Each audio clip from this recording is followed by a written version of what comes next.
This movie just kept on throwing shit at the screen, didn't it?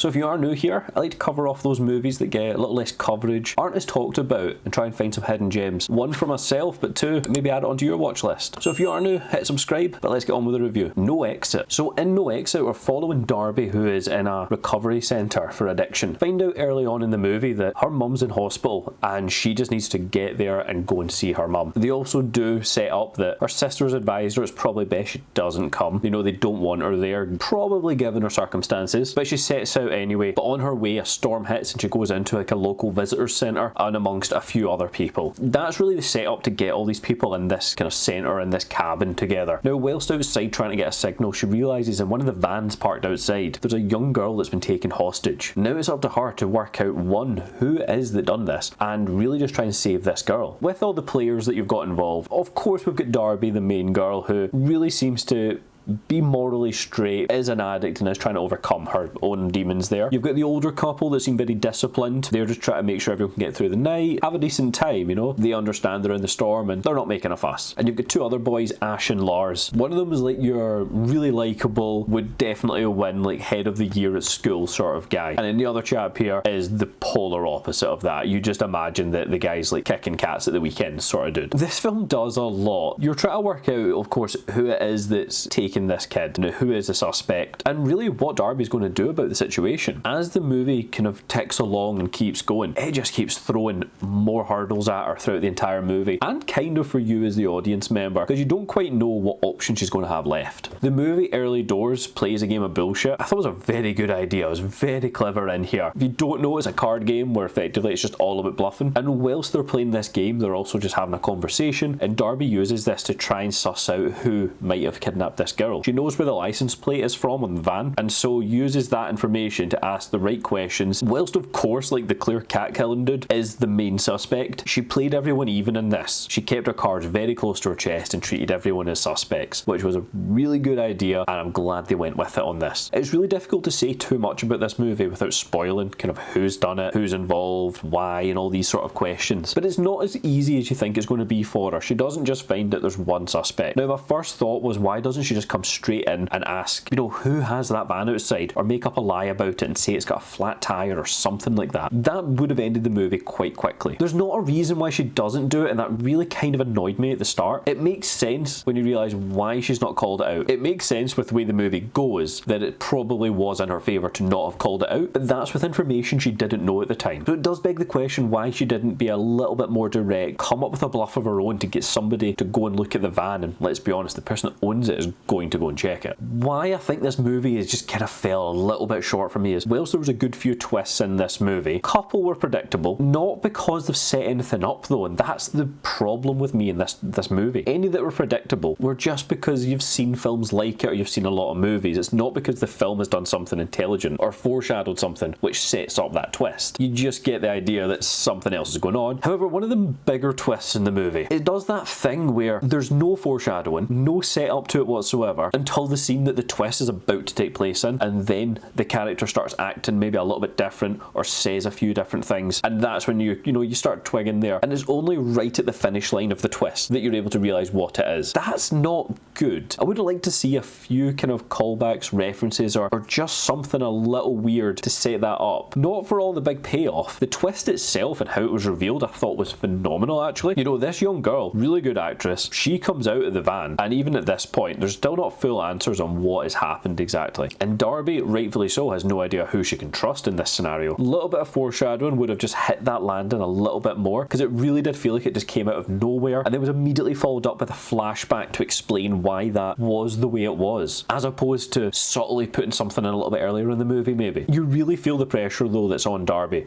to do the right thing, because she's already clearly trying to be a better person. It's shown at the start of the movie in the rehabilitation centre for her. Here she's in a real life scenario scenario. It's life and death. She doesn't know who she can trust and she wants to step up. There doesn't seem to be some kind of overarching message to this movie either. It's around the drugs and yes, they come into play a little bit later in the movie. Doesn't feel like it's got some message to it though. You really are just here for like a mystery drama to wonder what the hell is going on, why it's happening, and who the players are in it. But that being said, the acting in here though was really good. I thought, well, for 4 out of 5 of them, I thought the cat killer guy was just laying it on a little bit too thick. It just got awkward at some moments, and you really start wondering how the hell has he gotten to where he's at, acting the way he is. It just doesn't quite add up the way I wish it did in this movie. But with all that, it's one of those ones where the main character is doing a lot of right decisions, and that is, I think, what just kept me invested in this movie. She wasn't one of these characters that, you know, does the wrong thing or does something really stupid just for the sake of suspense. She was doing, with what information she had at every moment in the movie, the right thing, and that is what kept me just so invested in Darby and really wanting to see her come out the other side of this and save the little girl, of course, but just do right by herself and come out the other side swinging. The ending to this movie, it got a little bit cliche and how it was executed, but you know what, you're not there for how it's executed, you're there for that mystery and that drama throughout the movie. And with Darby being a likeable character, one that you are rooting for, you feel it throughout here. The way in which characters are divulging their own information, because these are all strangers to each other, so you don't know as well who's telling the truth because you don't know who has kidnapped this girl, and also you don't know just how far they may be lying. You know, they might just be over exaggerating themselves as well in certain moments, and that is really good to play with in here. And I thought the film did a really good job at that, making you as an audience member wonder who's telling the truth and what the actual scenario is compared to what the characters are telling you that it is. But like, where would I be rating this one? I'd say, like, if you've got the time and you're looking for a kind of thriller, bit of a mystery thrown in here as well, you can go a lot worse than No Exit. It's got a very compelling lead, it's got some great acting from the characters, some really solid dialogue. It makes you question everything the same way that Darby is, and I really do like when a movie can pull you into almost the shoes of the main character. Not fully there, I mean, I wasn't doing cocaine throughout this movie, but I was almost there. Now look, have you watched No Exit? If you have, let me know down below if we agree or disagree. And with everything said, thank you so much for watching.